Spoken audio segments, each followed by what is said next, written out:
তৃণমূল কাউন্সিলরের দাদাগিরি। পৌরসভার ড্রেনের পাশে নিয়ম না মেনে জায়গা না ছেড়ে টিনের শেড করেছেন এক ব্যক্তি। তা বন্ধ করতে গিয়ে রীতিমতো চড়াও হয়েছেন এবং ওই ব্যক্তিকে মারধর এবং হুমকির অভিযোগ উঠেছে তৃণমূল কাউন্সিলরের বিরুদ্ধে। আজকে আমাদের একটা বাড়ি আছে চন্দ্রকোনা 1 নম্বর ওয়ার্ড গোবিন্দপুর। বাড়িতে আমাদেরই নিজেদের জায়গায় বৈধভাবেই আমি ওই একটা টিনের চালা শেড সমান, সেখানে আমাদেরকে হুমকার দেওয়া এবং বিভিন্ন রকমভাবে কাউন্সিলর অফিসে 1 নম্বর ওয়ার্ডে এসে সাংবাপাঙ্গ নিয়ে এসে আমাকে প্রথমেই মারধর, ছাটে ঘুষি, লাথি এবং পেটে লাথি এবং মেরে দেওয়ার এবং কীভাবে কেন যে ঘটনা ঘটালো জোর করবো এবং মেরে দেবো ফাটবো, আমি জোর করে ভেঙে দেবো। আমি তবু বললাম যে এটা আমি বৈধভাবে করছি এবং আমি আমার বিল্ডিং করিনি, আমি একটা সামান্য টিনের চালা এবং সেই চালাতে তুমি জোর করে আমাকে তোমার নোটিশ কোথাও পৌরসভাতে বারণ করতে এসো, তোমার পৌরসভাতে একটা নোটিশ, একটা বিওসি মিটিং হতে হয়, সেই মিটিংয়ের সিদ্ধান্ত একটা নোটিশ চাই।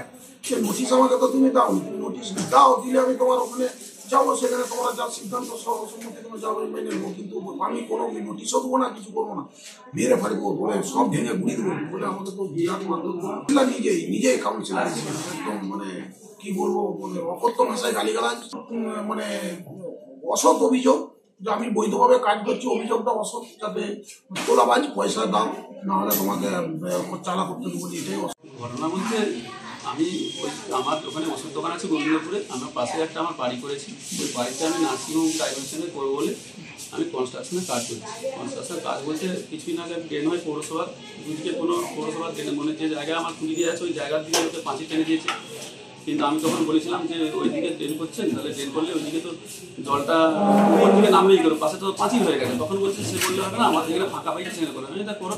তা বলছে আপনি যখন করবেন তখন ওইখানে ওই আপনার লাস্ট বর্ডার থেকে ইট তুলে আপনি আমার পাঁচিল করে নেবেন।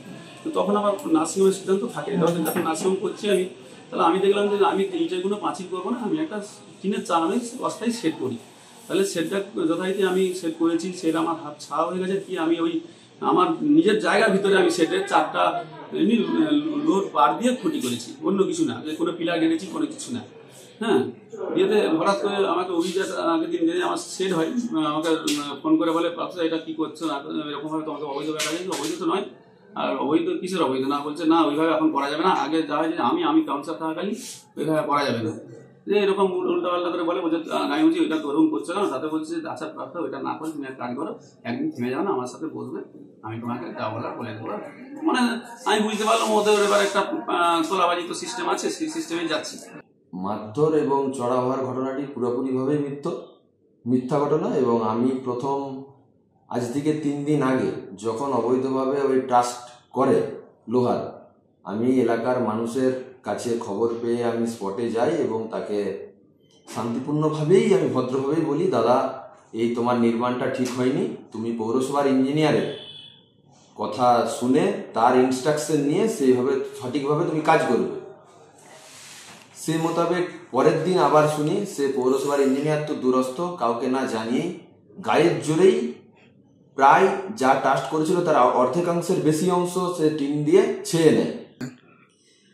আমি 1 নম্বর ওয়ার্ডে যে কি সেট হচ্ছে, আমি কিন্তু ব্যাপারটা কোথায় কি হচ্ছে আমি এটা কিছুই জানি না, আমাকে কাউন্সিলরও কিছু বলে না, আর যারা সেট করছে তারাও কিছু বলে না।